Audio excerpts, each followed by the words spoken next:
না, আমি বলবো অনেকখানি ইসলাম কোরবানি যেটা চলছে এটা ইসলামের যে আসল স্পিরিটটা ছিল, লক্ষ্যটা ছিল, উদ্দেশ্যটা ছিল, সেটা কিন্তু হারিয়ে গেছে।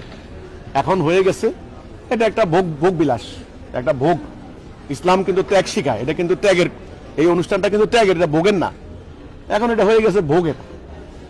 তো কাজেই এই ভোগের ভোগ প্রদর্শনী যদি হয়, এটা প্রকৃত কোরবানি হবে না। আজকে মুসলমানদের সামনে সবচাইতে বড় সমস্যা হচ্ছে মুসলমান ঐক্য নাই। লক্ষ লক্ষ মুসলমানকে হত্যা করা হচ্ছে, উদ্বাস্তু করা হচ্ছে, বোমা মেরে ধ্বংস করা হচ্ছে।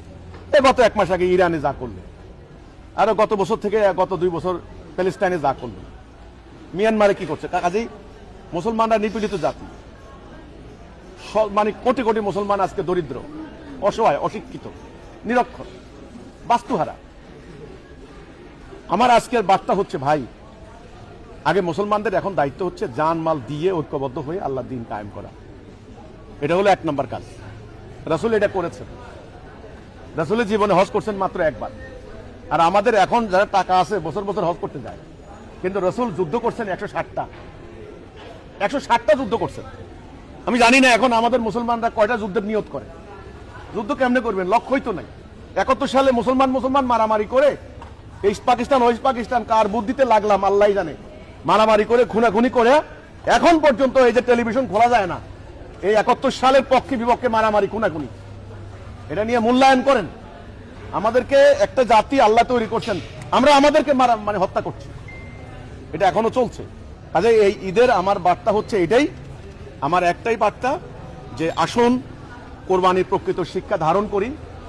হযরত ইব্রাহিম আলাইহিস সালামকে স্মরণ রেখে কিন্তু এই কোরবানি, এটা কিন্তু কেউ বলে না। কি বলে গোস্তের ভাগ করা, কত ভাগ হইব, গরিবরে কত ভাগ দিবেন, জবাই করবেন, দোয়া কোনটা পড়বেন, চামড়া কেমনি ধুইবেন, হ্যাঁ, এগুলা গরুর কোনো গায়ে খুঁত থাকবে না, এগুলা নিয়ে বয়ান করেন। আরে ভাই, ইব্রাহিম আলাইহিস সালামকে জাতির পিতা বানানো হয়েছে কেন?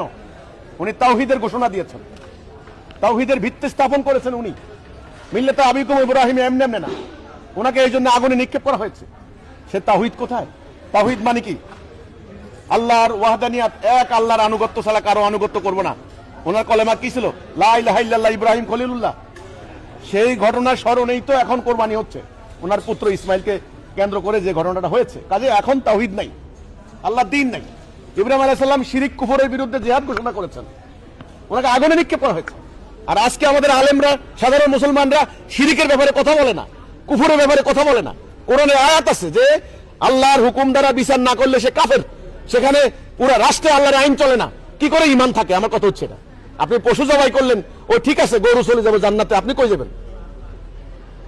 কাজে আমার কথা হচ্ছে যে ইব্রাহিম আলাইহিস সালাম তিনি তাওহীদের ঘোষণা দিয়েছেন, এই জন্য ওনাকে পরীক্ষা করা হয়েছে।